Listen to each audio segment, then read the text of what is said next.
Yeah, rolling. Hello, I'm Hayley Legs, and I'm here with the lovely Rich from Stuck Mojo. Hello, Rich. It's lovely to see you again. Great to see you, Hayley. We're like old friends, though. Oh, right? yeah. Well, I mean, how long has it been since we performed together for the first time? 4 or 5 years? Yeah, something like that. I think last time you were here, it was when you were with Fozzy, and we were doing the show with you on the main I know. stage. It's like Good deja times. vu. Yeah. You're still working, though, just in a different capacity. Yeah. Although I was doing that then too. I think I did an interview with Chris that nobody ever saw. Well, Chris is on TV so much, right? He gets enough. Yeah, he gets enough press. Yeah. But it must be cool for you to be here with your own project, because I'm sure with Fozzy it gets really overshadowed by the whole Chris Jericho wrestling thing. And this time Stuck Mojo is your band, and it must feel different, like it's your baby. Well, the truth is that I love playing guitar. I mean, we just played guitar here and these amazing instruments for like 30 minutes and talked about gear. That's where my passion is. I never wanted to be a band leader or the head that had to be in charge. I just wanted to play guitar with some guys who I enjoy playing music with and that we have great chemistry with. So it's actually pretty relieving that Chris is such a great media guy and that he can kind of take that, because in Stuck Mojo, I am the band leader, and so it's harder work. Yeah, you're like the reluctant band leader. I know, it's like, okay, hold on. I have to produce and write and do the press and make sure that we have pickup and delivery of the gear and get to the hotel. You inevitably manage, even though you've got someone doing that, you just do it, I guess. Yeah, so, don't you? I started Stuck Mojo in 1989, and we lived in a 1977 Dodge van 300 days of the year on tour. We lived, sleeping on people's floors and couches like all rock bands do, right? I didn't realize there was quite that much history to it from 1989, though, and that it was still like you were touring most of the year back then. Yeah, we were one of the first rap rock bands.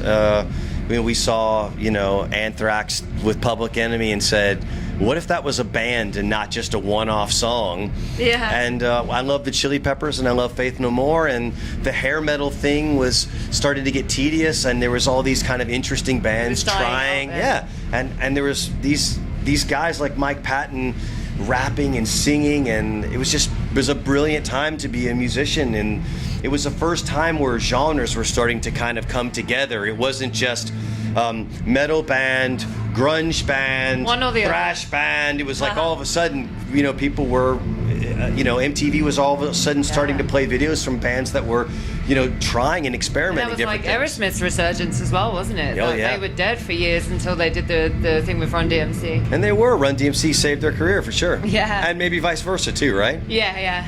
Everyone won, including us as fans. So, but you went away for a long time, and you came back, and you went away, and you came back, and so you've just released a new album, Here Come the Infidels. Yes. And I had a listen, and I listened to the old stuff and the new stuff. It sounds like the new stuff is kind of way more heavy, a bit less rappy. Yeah.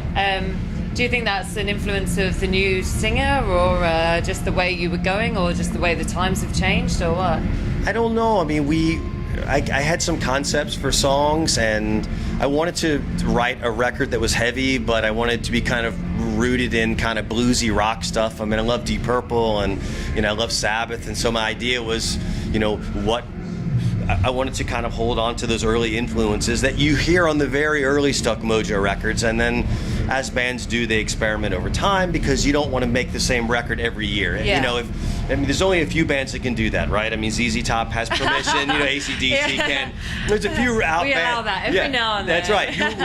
There's only a few bands that have permission. And the rest of us, we're expected and encouraged by your supporters to grow, right? Sometimes you grow and it's a fungus and it's not the right way, and then you have to rein it in, but that's just part of the process. Some of my favorite bands like Rush and Van Halen, they've made albums that were very different from when they started. You listen to stuff that Zakk Wylde plays in Black Label, it's very different from what he did with Ozzy. And the goal is just to try to spread your wings as wide as you can, as long as it's still who you are, right? You want to make records that are not trying to be in flames. It's not trying to be Gojira. It's like, who is Stuck Mojo? Who is Fozzy? And when I'm writing records for those bands, you want it to be a natural evolution of who you are as an artist. Yeah, and keep yourself, but become something bigger. But do a few extra press-ups, right? Push yourself, right? And that's what making records should be. It should be guys and girls in a band making honest representations of who they are as performers, but pushing each other too. Yeah, and I mean that is a great idea, and often that does happen, and a band does become something much better. But the metal community, as open-minded as they can be very well known for fearing change. And I know you had to change your singer again recently. And how have people taken to Robbie as opposed to Bonds and the other guy whose name I can't remember? Yeah. Are people like okay with it, or are they just like, no, it's different and we won't accept it because it's different and we aren't willing to give it a chance? There have been plenty of people who have let me know they're not pleased with the fact we've changed, and I put them at the front of the line of people I respond to. And I just thank them for supporting us when they did. But you've given your reasons as well. I mean, it's not like you just decided. There were good reasons why you couldn't. Well, the band can either exist with the new vocalist Robbie J, or it cannot exist at all. So those are the choices, right? And it's like, I would love to see Prophets of Rage be Rage Against the Machine, because I'd love for it to be that band. But right now it can't be. So I will support them in the same way that, I mean, there's a lot of bands. I mean, I was an Angela Gassow fan, right? I mean, so that was a big change. But if she's not going to be in the band, I would rather them carry on with someone else. And the new girl's doing a great job. She's great. Anyway. And it's going to take a while for fans to always. I mean, Angela was such a personality, and Arch Enemy was such a popular band as the focal point. So when you make those changes. But then a lot of people forget that she wasn't the original vocalist. Exactly right. They forget that Bonds was replaced several times during the. And that's just part of it, but I never get mad or disappointed because it's not my place to tell people how they should feel. All that I can do is say thank you for when you did support us, and I'd love to earn your respect. And the first show we ever played in our hometown of Atlanta was last weekend with this line. This is only our third show with this lineup. So the first show was a free show. I just said, actually, you had to bring 2 pieces of food, canned goods, and we were trying to raise some, for the local food shelter. Oh, that's great. Yeah, so it's like, you don't have to pay. So this is our chance to say, it's like open house, right? You're giving something back. What do you think? How do you like the curtains? And there's no investment. You don't have to spend any money. And honestly, for us, I love music, and I just want to keep playing it. And I love Stuck Mojo because it allows me to say and do some things I can't do in Fozzy.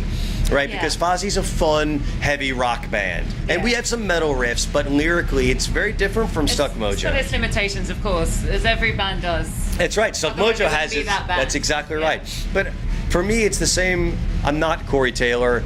He's a genius and has his own thing, but he still wants to do both his bands. Even though one band's more popular, he takes time off from his big popular band to play in his less popular band because he's passionate about it. Well, I don't know if you heard the singer of Behemoth. He started up like a blues grass kind of thing going on, and it's not going to it's not going to sell anything, but he's doing it because that's what he wants to do. You need to do whatever it takes to create the influence, don't you? That's exactly right. You won't have the fuel for the fire for the other project, right? And let's be honest that we shouldn't, as artists, we shouldn't care necessarily about how it's going to be received. You just have to make things that you feel passionate about. Not everything is going to be commercially successful, and if your goal is to just be commercially successful, then go play guitar for Katy Perry. Like if you, that's right. If you want to be an artist and you want to do things that are a true representation of you, and you want to do things that are unique and different outside the box, then with that comes the inherent risk of you're not like everybody else. Well, surely that's how the band started in the first place. You do what you want to do, and people like it, and then hopefully it gets big. And the bands with true followings are the bands. If you have a couple of big hits that people love you because of your song, once your song's no longer on the radio, they've moved on to the next band that has the big radio song. Because true fans are the true fan band relationship comes when there's respect. When someone says, I really respect that band because I really know what they're doing is real. It's not because they want to hook up with girls, or they just want the free beer, or they just want to drive a fancy car. They do it because there's a passion for the music, and there's a love for the the art. I use that word loosely. I guess it's easier to do that now that there's like pretty much no money in it unless you get really big. At least people definitely aren't doing it for the money anymore. Well, I mean, ego is just intoxicating as money, right? Yeah. I mean, when people, when I signed my first record deal, I didn't do it for money. I did it because I wanted to be in a famous rock and roll band. Yeah, live the dream. That's right. I wanted to get in the van and go tour, and go play every place that would have us. And I wanted to make records and stuff. And you did. And I did. I did. And I'm still doing it like 25 years later, which is insane. That's great. Yeah. So between this and Fozzy, is this like your full-time job now? Do you do anything else in the meantime? No. That's a fucking dream, isn't it? That's great. I haven't had a job since 1992. Hey, high five. Love it. Thanks to you. Listen, it's not me. Lovely, Rich. It's been so good to talk to you. You too. Thank Go you so watch much. The Rock. I will. You stay here and play with the guitars for a while longer. Thank you, everybody. Take as Thank much you. time